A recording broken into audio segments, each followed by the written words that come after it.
हाय, मैं आर के। मैं जैनिज़्म और बुद्धिज़्म के बारे में आज जो डिफरेंस है और जो सेम मतलब दोनों में कुछ तो कॉमन चीज़ें होगी, तो उसके बारे में आज बात करेंगे।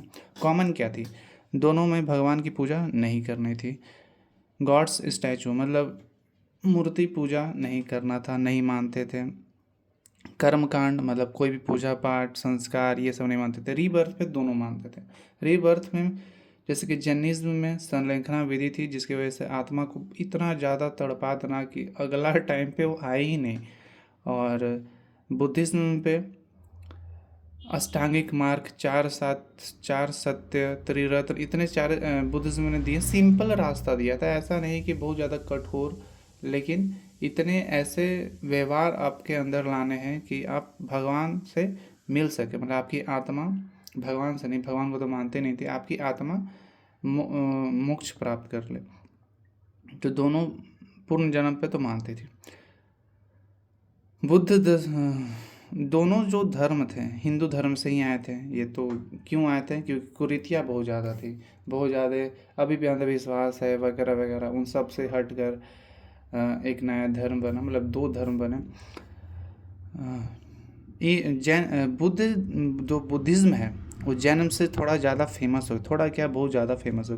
कुछ कुछ रीजन है, जैसे कि जैनिज्म में जो लैंग्वेज यूज़ किया जाता था वो प्राकृतिक लैंग्वेज होता था, जो लोगों को समझ में नहीं आता था।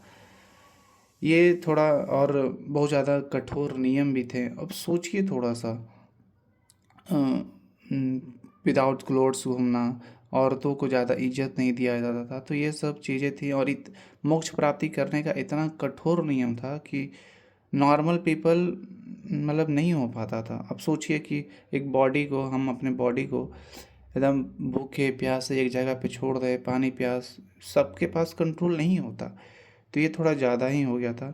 जैनिज्म में फीमेल को अलाउ नहीं था, इसलिए भी ब्रह्मचर्य अहिंसा पर ज़्यादा ही बल दिया गया। अब खेती करना तो ज़रूरी है ना, तो जैनिज्म बोला कि खेती में मत कीजिए, क्योंकि जो ज़मीन के अंदर इंसेक्ट हैं, जो जानवर हैं, उन्हें तकलीफ़ हो गया, थोड़ा ज़्यादा हो गया था। जैनिज्म में कपड़ा नहीं पहनना था, मतलब कुछ जैसे कि दिगंबर में तो कपड़ा पहनना ही नहीं था, श्वेतांबर में पहनना था, बट वो भी थोड़ा असभ्य होता था। जैनिज्म में सिर्फ दो मीटिंग हुई है जो भी, वो भी 900 साल के डिफरेंस में, है कि नहीं? तो थोड़ा ज़्यादा डिफरेंस हो गया।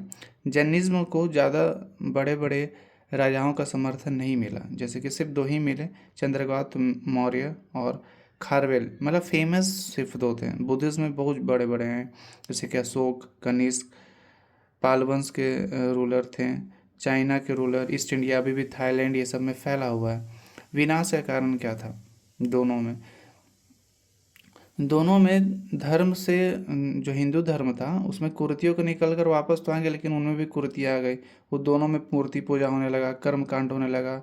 अभी आप जाइए बुद्ध भगवान का जो बोध गया है, वहाँ पे आपको सिंपली मूर्ति दिखेगा, मूर्ति पूजा। बुद्ध ने सिंपली आपको बोला कि मूर्ति पूजा नहीं करना है, लेकिन फिर भी वहाँ मूर्ति है। तो ये ब्रजयान का एक फिलॉसफी है, ब्रजवान का ही ब्रजयान जो बुद्धिज्म का शाखा है, उसी का प्रभाव है। वर्ण जाति आ गए, मतलब जाति सब जितने भी थे वो बट गए उनमें भी, है कि नहीं? पहले बुद्धिज्म थे, जब बुद्ध भगवान थे तो कोई जाति नहीं था, लेकिन धीरे धीरे बढ़ते गए। भोग विलास में आ गए। अब बुद्ध धर्म जो स्टार्टिंग में जो था फिलॉसफी, वो माने ही नहीं, ठीक ना। फिर क्या हुआ कि शंकराचार्य आए, और जब देखें कि बुद्धिज्म का डाउनफॉल चल रहा है, तो क्या किए कि हिंदुओं को जागरूक किए और बहुत सारे मठ बनाए, जैसे केदारनाथ, पूरी हो गया, ये सब मठों को बनाए, लोगों को कनेक्ट किए और फिर हिंदू धर्म को फिर से ऊपर लाए। तो ये डिफरेंस था।